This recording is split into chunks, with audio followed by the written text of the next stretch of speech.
Okay then, what a wonderful display of cricket on day 11 of the inaugural edition of the Under-19 T20 World Cup. And I'm here to take you through all the action in our special segment, The Outside View, powered by Elista. Smart हो रहा है India जैसे India में बना Elista smart LED TV with world class clarity and amazing features.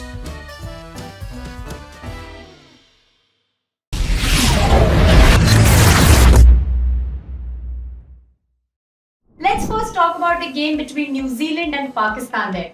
Batting first, New Zealand put a very good target of 179 for Pakistan.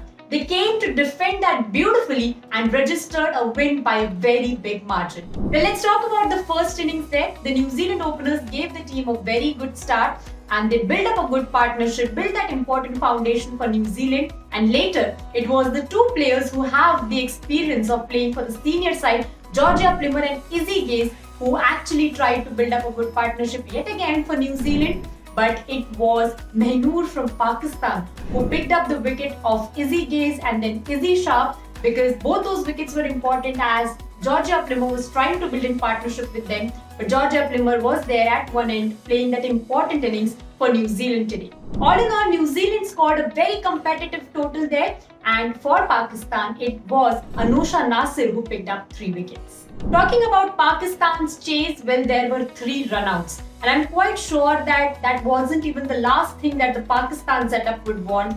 And there were 2 wickets from Natasha Poder. Now she has performed well in this tournament so far for New Zealand. And yet again, in a very important game, she once again stepped up for the side, picking those 2 important wickets. New Zealand thus defended the target and they registered a win by 100 plus runs. Well, let's talk about the game between Sri Lanka and South Africa there. Sri Lanka lost the game by just 1 run.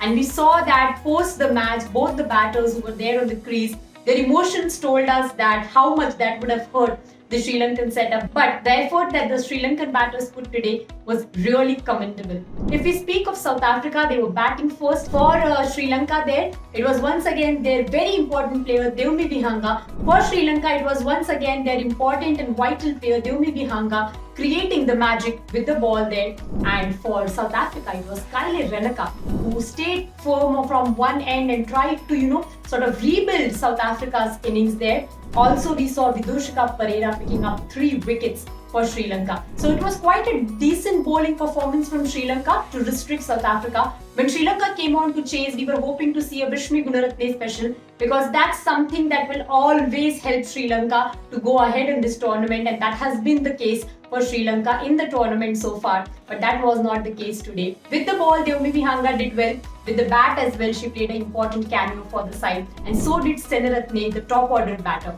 But it wasn't enough for Sri Lanka, but the game did go until the last over.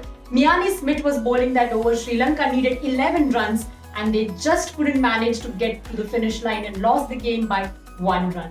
So this was the story of the day 11 of the Under-19 T20 World Cup. We are getting closer and closer to the semis and finals, and there's a lot of excitement, and we are trying our best to give you all the updates, and we'll keep doing that. So you have to stay tuned to Women's Cricket Zone for the same, and to our segment The Outside View, which is powered by Elista. Smart हो रहा है India जैसे India में बना Elista smart LED TV with world class clarity and amazing features.